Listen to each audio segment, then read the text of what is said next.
Madam Speaker, I have a few questions for my colleagues.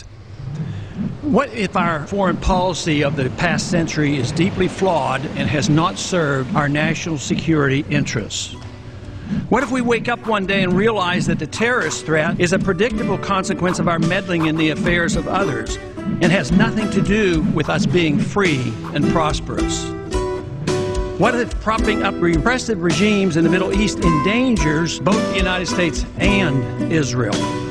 What if occupying countries like Iraq and Afghanistan and bombing Pakistan is directly related to the hatred directed toward us? What if someday it dawns on us that losing over 5,000 American military personnel in the Middle East since 9/11 is not a fair trade-off for the loss of nearly 3,000 American citizens, no matter how many Iraqi, Pakistani, and Afghan people are killed or displaced? What if we finally decide that torture, even if called enhanced interrogation technique, is self-destructive and produces no useful information, and that contracting it out to a third world nation is just as evil? What if it is finally realized that war and military spending is always destructive to the economy? What if all wartime spending is paid for through the deceitful and evil process of inflating and borrowing? What if we finally see that wartime conditions always undermine personal liberty? What if conservatives who preach small government wake up and realize that our interventionist foreign policy provides the greatest incentive to expand the government? What if conservatives understood once again that their only logical position is to reject military intervention and managing an empire throughout the world?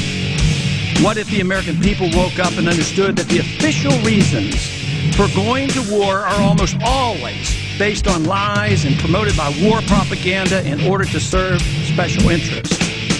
What if we as a nation came to realize that the quest for empire eventually destroys all great nations?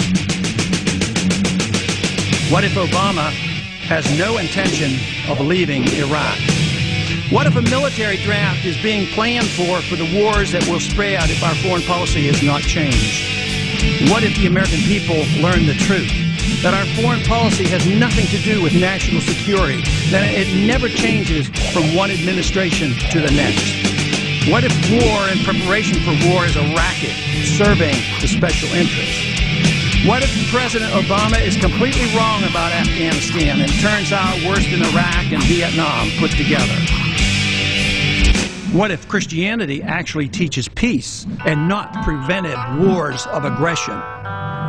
What if diplomacy is found to be superior to bombs and bribes in protecting America? What happens if my concerns are completely unfounded?